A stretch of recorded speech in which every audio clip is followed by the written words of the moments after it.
Hola, hello, and welcome to Flash Cultura, and buckle up. My name is Silvina Marquez. Today, you're about to embark with our reporters in an expedition to the Spanish-speaking world. So get ready and open your eyes and minds to the sociable and warm people you'll be meeting along the way. Yes, because Argentinians and Spanish speakers all over the world have one common bond. They are intensely social people. Ever heard of comfort zone? That distance from others in which you feel comfortable? Well, they haven't. Not that they don't have it. They just don't worry about it. They are gregarious people. They love getting together at birthday parties, clubs, dinners, demonstrations, cafes, soccer stadiums.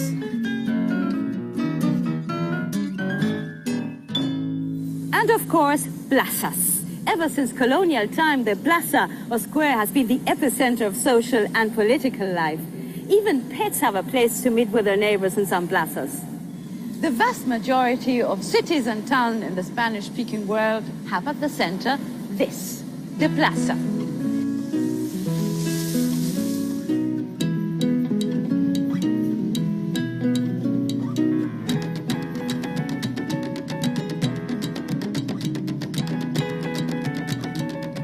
In many small towns, the plaza is the center of town where all of town's administrative offices are located, and also the main church and very important buildings. The plaza is the focal point of neighborhoods and barrios. In a city like Buenos Aires, there are literally hundreds of plazas, some located in front of important administrative centers like Plaza Rodríguez Peña and Plaza Congreso, which are in front of the Ministry of Education and the Congress. Today, however, we are at the Plaza de Mayo. Here you can see the Casa Rosada, which is the Argentine equivalent of the American White House. Also located here are the cathedral and the Cabildo, the first government's house. You can see this is a government center because they're standing flags. Also, the Plaza de Mayo is the epicenter of the very big political demonstrations. And not very far away from here, the Obelisco, which is where people go to celebrate, mainly after Argentina wins big football matches. People come to walk and get some fresh air. Some come just to relax and get away from the hustle and bustle of their office. And children come to play or to scare away helpless pigeons. And most important, whether you want to have lunch outside, go to a nearby cafe, or enjoy an open-air concert, the plaza is a great place to meet up with family and friends. Speaking of which, I would like to introduce you now to some of my friends. They're having coffee and enjoying this wonderful weather at the Sidewalk Cafe. So why don't you come and meet them now?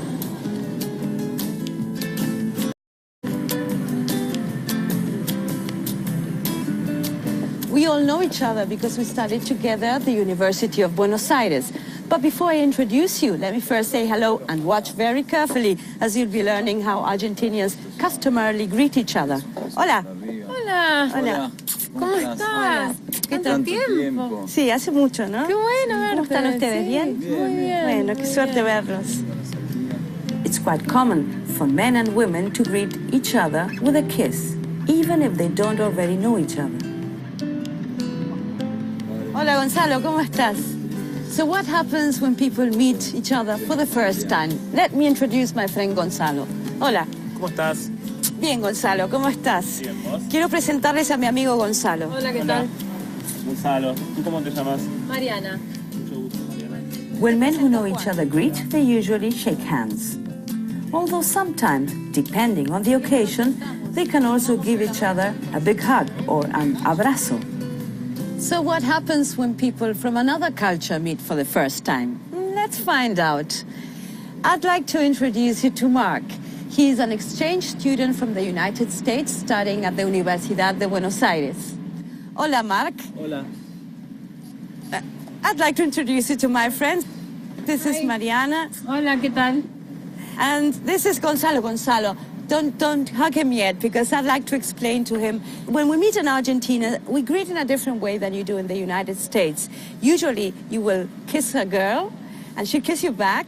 And it's quite common that a man your age will give you a hug instead of shaking hands. But don't worry about it. Who knew something as simple as greetings could be such an adventure? let's review what we've learned.